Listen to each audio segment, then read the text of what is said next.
उत्तर भारत की film city के नाम से मशहूर नोएडा स्थित मार्वल स्टूडियो के प्रांगण में मीडिया कला और डिजिटल अभिव्यक्ति के पीछे के कानून को समझने के विषय पर चर्चा करने के लिए सेमिनार आयोजित किया गया।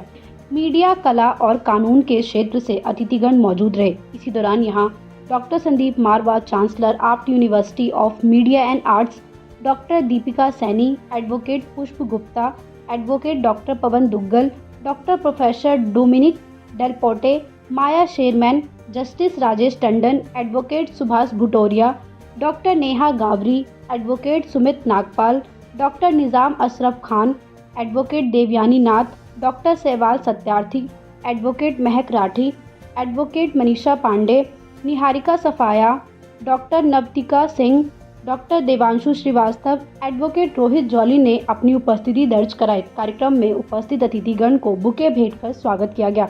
डॉक्टर संदीप मारवा ने सभी उपस्थित लोगों का शुक्रिया अदा किया और कहा, मीडिया कला और डिजिटल अभिव्यक्ति के क्षेत्र में कानूनों का उद्देश्य अभिव्यक्ति की स्वतंत्रता की रक्षा करते हुए समाज की सुरक्षा और नैतिकता बनाए रखना है। यह संतुलन बनाए रखना महत्वपूर्ण है ताकि लोकतांत्रिक मूल्यों की रक्षा की जा सके और नागरिकों के अधिकारों का उल्लंघन ना हो।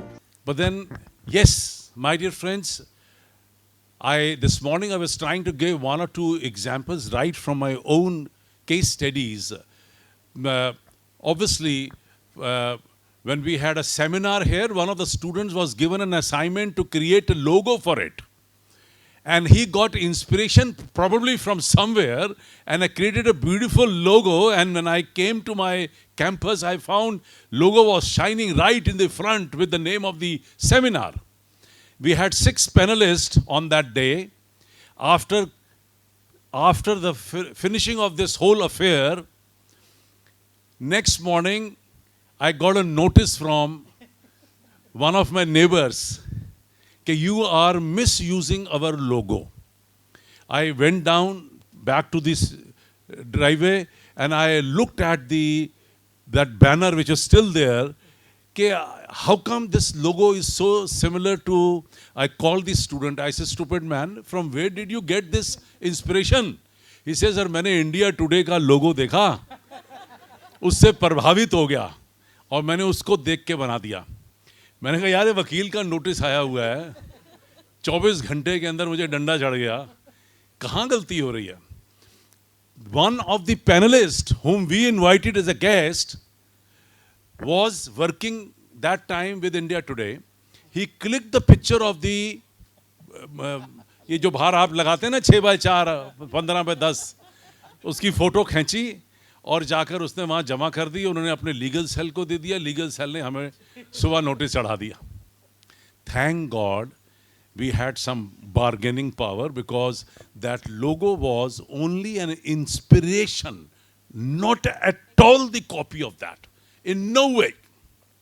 The only thing it was giving an impression as if it is being taken from there. Even the color, black and white color what they use was also different shades. The red and the black, what they use, and this boy used some light red and some more grayish kind of a black, and the logo was not at all the way it was actually they have created. साथ ही वहां मौजूदा अतिथिगण ने भी इस पर जोर देते हुए कहा कि मीडिया कला और डिजिटल अभिव्यक्ति लोकतंत्र, संस्कृति और व्यक्तिगत स्वतंत्रता के महत्वपूर्ण स्तंभ हैं। इन क्षेत्रों में अभिव्यक्ति की स्वतंत्रता की रक्षा करते हुए यह आवश्यक है कि कुछ कानूनी सीमाएं भी निर्धारित की जाएं। कार्यक्रम में ओपन सत्र भी रखा गया, जहां स्टूडेंट्स ने अतिथिगण से कई सवाल पूछे और अपने सवालों के जवाब पाए। कार्यक्रम के अंत में डॉक्टर संदीप मारवा द्वारा अतिथिगण को मोमेंटो देकर सम्मानित किया गया।